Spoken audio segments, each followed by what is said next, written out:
कहानी की शुरुआत में हमें एक सुनसान इलाका दिखाई देता है जहाँ दूर दूर तक कोई नहीं था।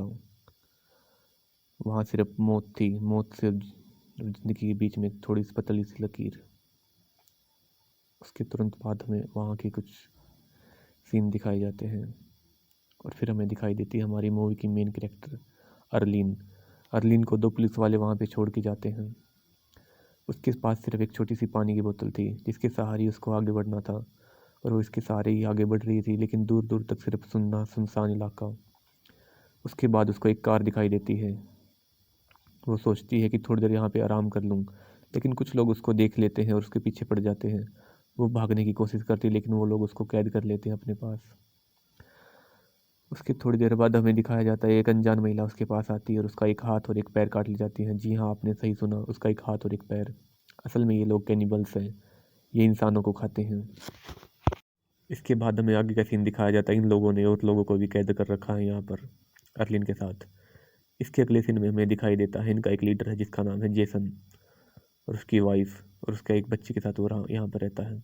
आगे हमें दिखाया जाता है कि अर्लिन का एक पैर और उसके हाथ को पकाया जा रहा है। फिर अगली सुबह में हमें दिखाया जाता है कि वो महिला दोबारा जेसन के अर्लिन के पास आती है, लेकिन इस बार अर्लिन ने अपने चेहरे पर अपना ही वेस्ट लगा रखा था। जिसके बाद वो महिला पानी लेने के लिए वापस चली जाती है, लेकिन इस बार अर्लिन तैयार थी। उसने उस महिला के ऊपर आते ही हमला कर दिया और उसको एक झटके में ही जान से मार दिया।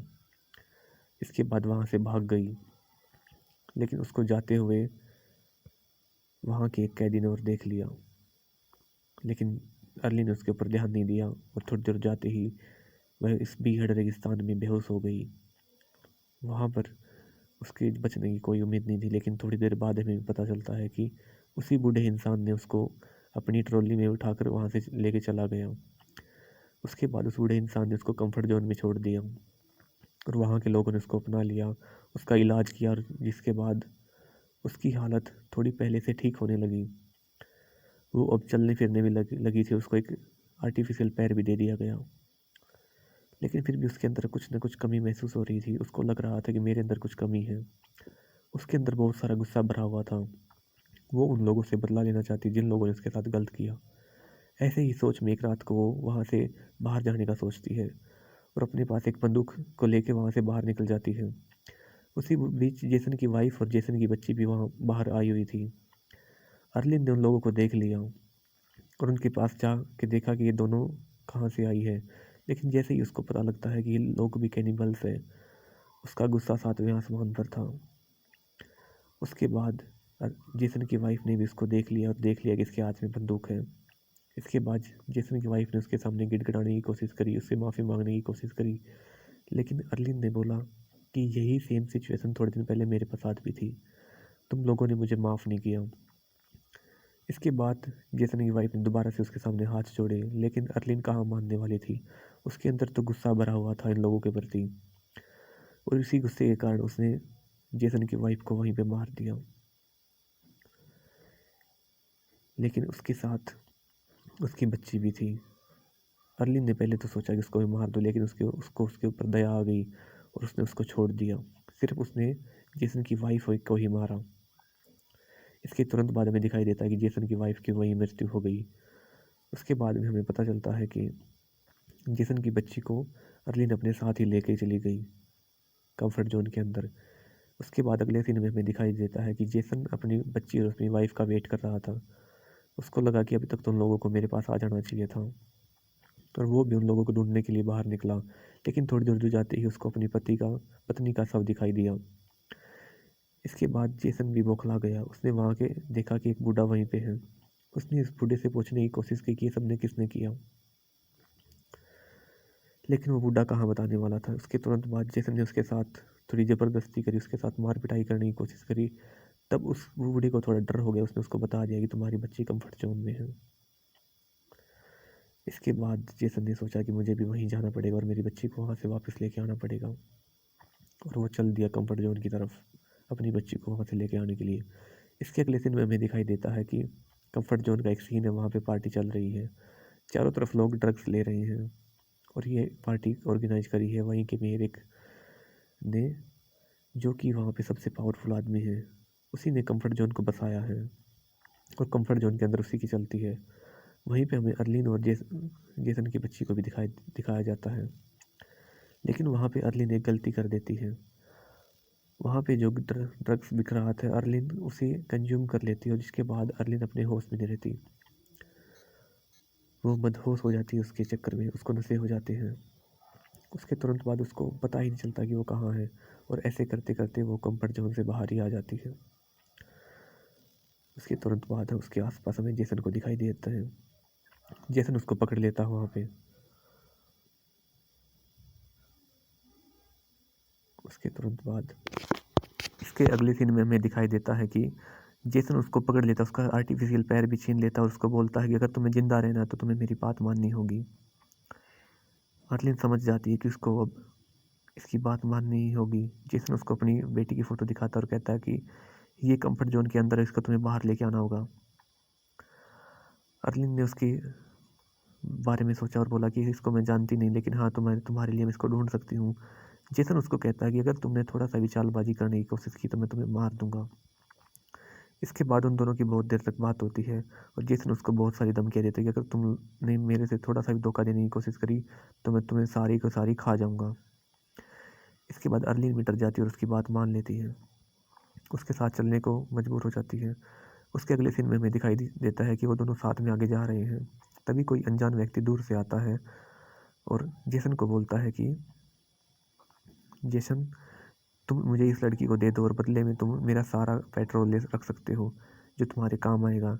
एक बार तो जेसन मना करता है, लेकिन उसके थोड़ी देर बाद ही जेसन मान जाता है कि तुम ले जाओ उस लड़की को। और वो अनजान इंसान अर्लिन को अपने कंधों पर उठा के लेके जाने लगता है एक पेट्रोल कैन के बदले में। और जेसन वहीं पर खड़ा हुआ देख रहा था, लेकिन उसके तुरंत बाद ही सब कुछ बदल जाता है। जेसन पीछे मुड़ता है और उस इंसान को मार देता है और अर्लिन को उससे छुड़वा देता है और उसको बचा लेता है उस इंसान से। इसके बाद अर्लिन उसकी तरफ देखती रह जाती है। उसके आगे सीन में हमें दिखाई देता है कि दोनों वहाँ से आगे साथ में चल रही हैं। फिर अगले सीन में हमें दिखाई देता है कि रात हो गई वहाँ पर और दोनों एक दूसरे के बारे में पूछ रहे हैं। इसके बाद अर्लिन ने पूछा कि तुम यहाँ पे कैसे आई।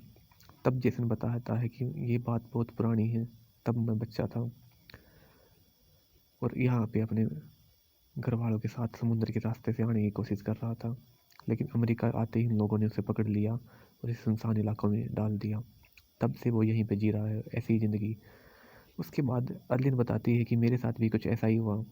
उन लोगों ने मुझे पकड़ लिया और इस सुनसान इलाके में मरने के लिए छोड़ दिया। तब मेरे साथ और यहाँ और भी ज़्यादा बदतर हुआ, उन लोगों ने मेरा पैर और हाथ भी काट लिया। इसके बाद एक दूसरे को समझ ही रहे थे, तभी कंफर्ट जोन के लोग वहाँ पे आ जाते हैं और वो जेसन को घायल कर देते हैं और अर्लिन को अपने साथ लेके जाने लगते हैं।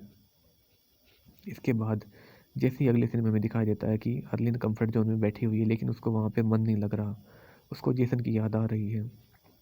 इसके बाद अर्लिन सोचती है कि मुझे जेसन के पास जाना है, लेकिन वो जैसे ही वहाँ पे जाती है तो वहाँ उसको जेसन नहीं दिखाई देता।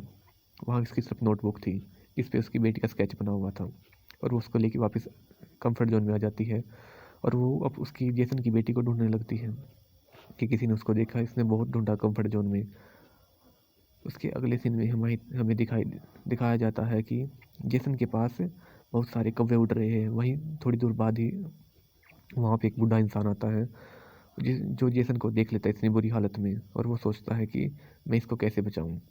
इसके बाद वो बूढ़ा इंसान जेसन की हेल्प करता है, उसको दवाई देता है और उसको बचा लेता है। इसके अगले सीन में हमें दिखाई देता है कि अर्लिन को पता लग जाता है कि जेसन की बेटी मेयर के पास है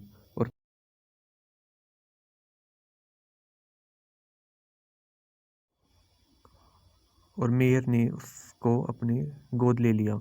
इसके बाद अर्लिन हिम्मत करती है और मेयर के पास जाती है, उसको अपनी बातों में बहलाने की कोशिश करती है और उसको कहती है कि मैं भी यहाँ पर काम करना चाहती हूँ। इसके बाद मेयर बताता है कि यहाँ काम करने के कुछ रूल्स हैं, तुम्हें अपने रूल्स मानने होंगे। इसके बाद अर्लिन को वो अपनी बीवी के साथ भेज देता है और कहता है कि इसके कपड़े बदलवाओ। दोनों जैसे ये कमरे में पहुँचते हैं तो अर्लिन चालाकी से अपने पैर में छुपाई हुई बंदूक को बाहर निकाल लेती है और मेयर की वाइफ को बंदी बना लेती है और उसको नीचे लेके जाने लगती है। जैसे ही वो मेयर के सामने पहुंचती है तो उसको बताती है कि मैंने तुम्हारी वाइफ को बंदी बना लिया है और अगर तुमने जेसन की बेटी को नहीं छोड़ा तो मैं इसको मार दूंगी, इसके कोख में पल रहे तुम्हारा बच्चा भी मर जाएगा। इसके बाद मीर डर डर जाता है उसकी धमकी से और बोलता है कि तुम जेसन की बेटी को लेके जा सकती हो यहाँ से, तुम्हें हम जाने देंगे। इसके अगले सीन में हमें दिखाई देता है कि अर्लीन और जेसन की बेटी कंफर्ट जोन के बाहर जा रहे हैं। अर्लीन सोच रही है कि बाहर उसको जेसन मिल जाएगा, लेकिन जैसे ही वो वहाँ बाहर ढूंढने लगी तो उसको सच में ही जेसन मिल जाता वहाँ पर। और वो जेसन से मिलके कहती है कि मैंने अपना काम कर दिया है। जेसन भी उसको थैंक यू बोलता है और बोलता है कि आज से तुम आज़ाद हो, तुम कहीं भी जा सकती हो। लेकिन अर्लीन उसको मना कर देती है कि मैं भी तुम्हारे साथ ही रहूँगी, मुझे भी तुम्हारी अपनी आगे की ज़िंदगी तुम्हारे साथ ही बितानी है। लेकिन जेसन उसको मना करता है कि तुम यहाँ मेरे साथ मत रहो, यहाँ पे बहुत खतरा है, तुम कंफर्ट जोन में जाओ। लेकिन अर्लीन उसको उसकी बात नहीं मानती और वो कहती है कि नहीं, मैं तुम लोगों के साथ ही रहूँगी, अपनी आगे की लाइफ को तुम लोगों के साथ ही बिताऊँगी। ऐसे ही मूवी ख़त्म हो जाती है।